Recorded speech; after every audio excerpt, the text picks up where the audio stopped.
Man of the Match versi official Liga Champion adalah Hakan Çalhanoğlu. Berarti dia terpilih sebagai Man of the Match home and away di partai lawan Porto ya. Dan ini adalah Man of the Match dia yang ketiga di Liga Champion musim ini. Dan semuanya dia dapatkan saat bermain sebagai defensive midfielder. Luar biasa Hakan Çalhanoğlu. Jerewetan ceking kita, nyerewetin apa aja. Teman-teman yang sedang kalian saksikan saat ini adalah Cerewetin Inter. Apa kabar teman-teman semua? Semoga dalam keadaan sehat. Ini adalah hari yang luar biasa indah karena kita lolos ke perempat final Liga Champion. Kita berhasil unggul agregat 1-0 setelah menahan imbang tanpa gol tuan rumah Porto. Berarti ini adalah untuk pertama kalinya kita kembali lolos ke perempat final setelah terakhir kali yaitu di tahun 2010-2011. Itu adalah 1 tahun pasca treble winners. Berarti kita mengamankan uang senilai 10,6 juta sebagai bonus. Wah, ini nominalnya lumayan sih, bisa buat tambah-tambah beli pemain baru ya, atau buat uang jajan Zang. Oh ya, dengan kemenangan ini berarti kita juga berhasil menghentikan kutukan bahwa Porto selalu berhasil mengandaskan perwakilan Italia di kompetisi Eropa. Mantap Inter. Hari ini media-media di Italia semuanya bersukaria bersama Inter. Gazeta pagi ini headline-nya di cover menuliskan Inter EVI, artinya Inter and go, kita melaju ke babak selanjutnya. Lalu Tuttosport menuliskan Inter per grazia ricevuta, artinya Inter dengan anugerah atau rezeki yang diterima. Ya, kita mendapatkan rezeki lah lolos ke babak perempat final Liga Champion. Lalu dari Corriere dello Sport headline-nya pendek saja bertuliskan sensasi Inter. Gokil, seneng banget deh kalau gua jadi orang sana, pasti gua koleksi tuh koran-korannya. Di pertandingan dini hari tadi melawan Porto, kita menyerahkan kendali permainan sepanjang 90 menit ke anak-anak asuhan Conceição ya. Ini dari statistik penguasaan bolanya, bahkan mereka 68 berbanding 32. Kita cuma 32%. Tapi, wah ini hebatnya Inzaghi nih. Dari sisi efektivitas, tumben-tumben kita bagus. Walaupun kita jarang pegang bola, jarang mengendalikan permainan, tapi jumlah peluang yang kita buat tidak jauh berbeda dengan Porto. Contoh dari total shot on goal, Porto 5, kita juga 5. Lalu shot off targetnya, tendangan yang melencengnya, Porto 5, kita 4, cuman selisih 1. Sedangkan untuk corner, Porto 6 kali, kita 3 kali. Begitu juga dengan penyelamatan kiper, Porto 5 kali, Onana 5 kali. Sedangkan untuk jumlah counter attack kita sedikit lebih banyak nih. Jelas lah karena kita memang mengandalkan counter attack ya di pertandingan dini hari tadi. Porto 4 kali counter attack, kita 6. Ngomong-ngomong soal counter attack teman-teman, menurut gue, andai saja Lukaku dan Korea tidak lupa cara bermain bola, dini hari tadi di pertandingan lawan Porto adalah pertandingan yang sangat cocok dengan gaya permainan Lukaku dan Korea.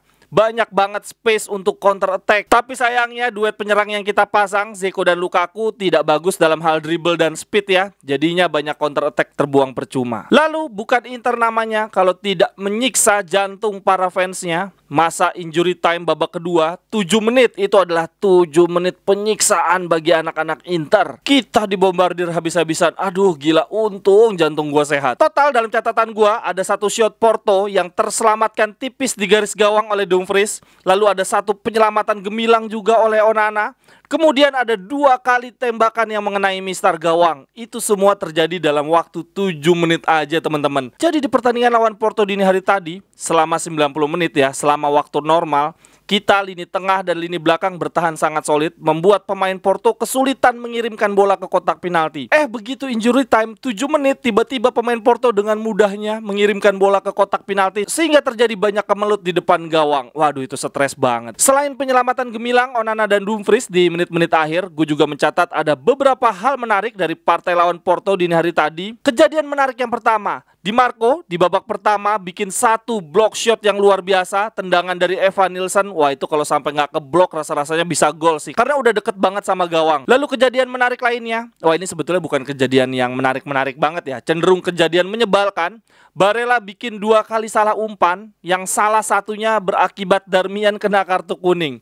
Menurut gua Barella layak sih ditarik di babak kedua. Gua rasa dibandingkan Çalhanoğlu, Mkhitaryan, bahkan Brozovic, Barella adalah gelandang tengah yang tampil paling buruk tadi malam. Lalu kejadian menarik lainnya yang gua catat adalah Darmian super duper keren tacklingnya, interceptnya, sundulannya, block shotnya, waduh semuanya gokil banget Darmian. Di lini belakang selain Darmian, menurut gua Acerbi dan Bastoni juga perfect sih. Acerbi sangat bagus dalam hal low block ya, dia bertahan sangat dalam menyapu bola-bola yang masuk ke kotak penalti. Sedangkan Bastoni sangat seimbang di sisi kiri, dia membantu pertahanan dan menyerang sama baiknya. Dan tentu saja catatan gua kurang lengkap rasanya kalau tidak berbicara tentang Dumfries.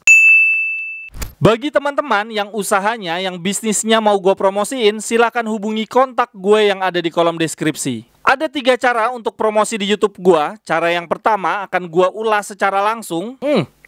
Minumannya enak banget, bisa langsung beli di Instagram. Jersey bolanya juga bagus, bisa langsung dibeli di Facebook. Lalu cara yang kedua, teman-teman bisa kirim produknya ke rumah gua. Nanti gua akan pajang sebagai display di meja seperti ini. Dan kemudian cara yang ketiga, silahkan teman-teman kirimkan gambar atau video pendek ke gua. Nanti gua akan tampilkan di tablet seperti ini. Terima kasih teman-teman.